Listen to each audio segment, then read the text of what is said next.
ABP news आपको रखे आगे। इस बजट से महंगाई बढ़ेगी कि कम होगी? जब ये सवाल पूछा गया तो आप देखिए, बढ़ेगी 60% कह रहे हैं, कम होगी 25% कह रहे हैं, ऐसी ही रहेगी 12% मानते हैं, और कह नहीं सकते 3% लोग हैं। बजट से महंगाई बढ़ेगी, 60% लोग ऐसा मानते हैं। 60% लोग ये मानते हैं कि महंगाई अब इस बजट के बाद बढ़ने वाली है, जबकि कॉन्फिडेंस जो है वो इस बात को लेकर होना चाहिए था कि नहीं, अब चीजें बेहतर होंगी।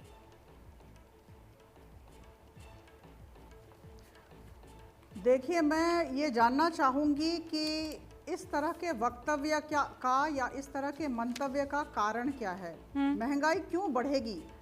जब तक हम ये नहीं जानेंगे क्यों लोगों ने ऐसा कहा, तब तक इसका उत्तर देना ठीक नहीं होगा। ये प्रथम बात। दूसरी बात, हो सकता है वो सेस को लेकर, वो जो एग्रीकल्चर सेस को लेकर एक धारणा बनी होगी, लेकिन मैं इसमें कह दूं कि agriculture infrastructure and development cess अगर लिया जाएगा तो एक्साइज ड्यूटी जो हो रही है उसे भी कम किया जा रहा है, तो आम जनता पर इसका कोई प्रभाव नहीं पड़ेगा। तो मुझे नहीं लगता है कोई भी कारण नज़र आ रहा है जिसकी वजह से मैं कहूँ कि महंगाई बढ़ जाएगी। आम जनता पर कहीं आपको कोई कारण नजर नहीं आ रहा है। और मिडिल क्लास को ये डर था कि टैक्स, देखिए मिडिल क्लास को ये डर था कि टैक्स भी बढ़ा दिया जाएगा, वो भी नहीं हुआ। नहीं, मिडिल क्लास टैक्स में कुछ और छूट की भी उम्मीद कर रहा था जो उसे कहीं मिली नहीं है। अभय जी, रूबिका जी देखिए, ये जो ग्रोथ जो गृह मंत्री जी कह रहे थे वी शेप है, एक्चुअली ये के शेप है।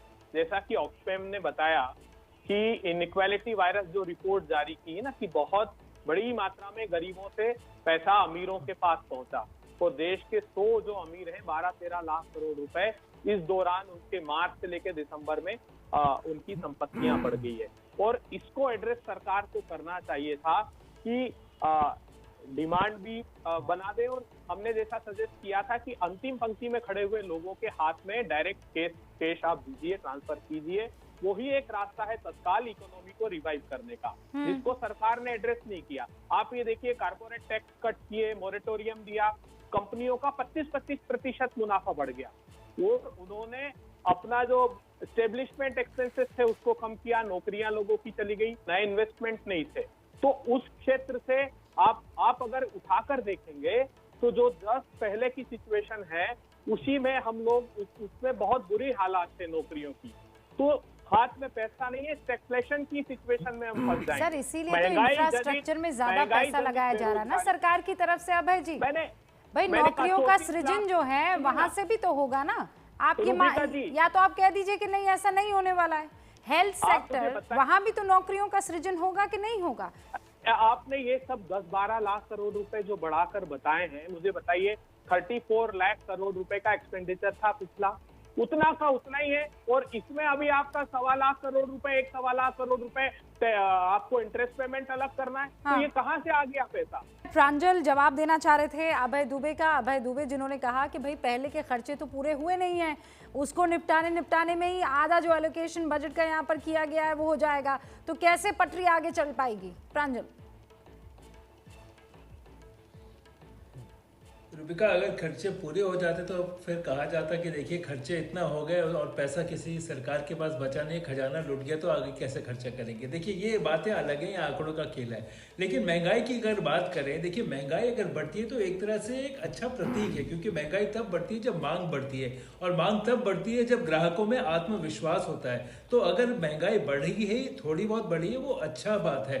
लेकिन सबसे बड़ी महंगाई तभी बढ़ेगी जब आप MSP पे गारंटी लगाएंगे। लेकिन देखिए, आज अगर आप आम करदाता के ऊपर देखें तो सरकार ने सुरक्षा के क्षेत्र में, स्वास्थ्य के क्षेत्र में, बुनियादी आवश्यकताओं के क्षेत्र में खर्चे बढ़ाए हैं, लेकिन उससे किसी एक आम नागरिक या करदाता पर बोझ नहीं बढ़ा है। उसका पैसा कहाँ से आ रहा है? उसका पैसा आ रहा है विदेशी निवेश से, उसका पैसा आ रहा है जो आप एसेट मोनेटाइज कर रहे हैं, सरकारी कंपनियों के पास जो बेकार पड़ा हुआ है उसको आप निजी कंपनियों का उनका पैसा उसमें ला रहे हैं। उसी तरह से सरकारी कंपनियों का विनिवेश करके वो पैसा आप ला रहे हैं। अगर आप ये सब खर्चा कर पा रहे हैं और मुझ पर बोझ नहीं पड़ पा रहा है तो इसमें क्या कहाँ देखिए, कहाँ रूबिका जी, इन्होंने टारगेट रखा था 2.1 लाख करोड़ रुपए का पिछले बजट में कितना डिसइन्वेस्टमेंट किया बताइए आप, 30,000 करोड़ रुपए। हाँ, तो आप और अब और डिसइन्वेस्टमेंट के परिस्थिति है अगेंस्ट तो नहीं है बिल्कुल ना, जैसा अधीर देखिए, रंजन कह रहे थे इंडिया फॉर सेल लग रहा है आज का बजट, राहुल तो आप जी क्लियर ने है भी ना। कहा है,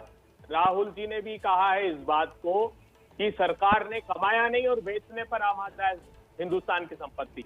मैं साफ कहना चाहता हूँ अरे सुरक्षा भाई की बात कमाया नहीं बताइए, है, डिफेंस- इसीलिए तो रूपिका जी भाई ये इसीलिए तो महत्वपूर्ण बात कमाई है। के लिए आपको अपना, देखिए, वरना किसी को शौक थोड़ी ही है। नहीं, ये इशू एड्रेस करना बहुत जरूरी है। जब दुश्मन हमारी 2020 में कौन सी देश की कौन सी सरकार ने कमाया है, ये बजट बताइए तक ना। नहीं, डिफेंस बजट तक डिस्क्लोजर नहीं किया, आपने बोला तक नहीं वित्त मंत्री जी ने। शांतनु सिंह कोई बढ़ावा 20 नहीं सेकंड किया। सर, चूंकि मैंने वादा जबकि- किया उन्हें। शांतनु सिंह 20 सेकंड। हम एक ही बात बोलेंगे कि रियल सिनेरियो ये है, ये बजट डिमांड स्टिमुलेटिंग नहीं है, आदमी के पास पैसा नहीं है आदमी के हाथ में, ऊपर से अनएम्प्लॉयमेंट बढ़ेगा, क्योंकि देखिए 93% एम्प्लॉयमेंट आता है अनऑर्गेनाइज सेक्टर से, उसका बारे में कोई मेंशन नहीं है बजट में।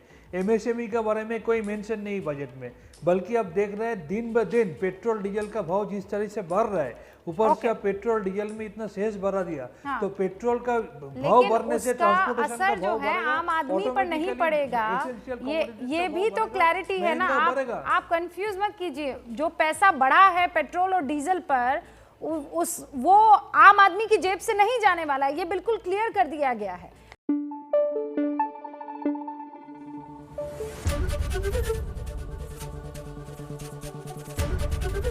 एबीपी न्यूज आपको रखे आगे।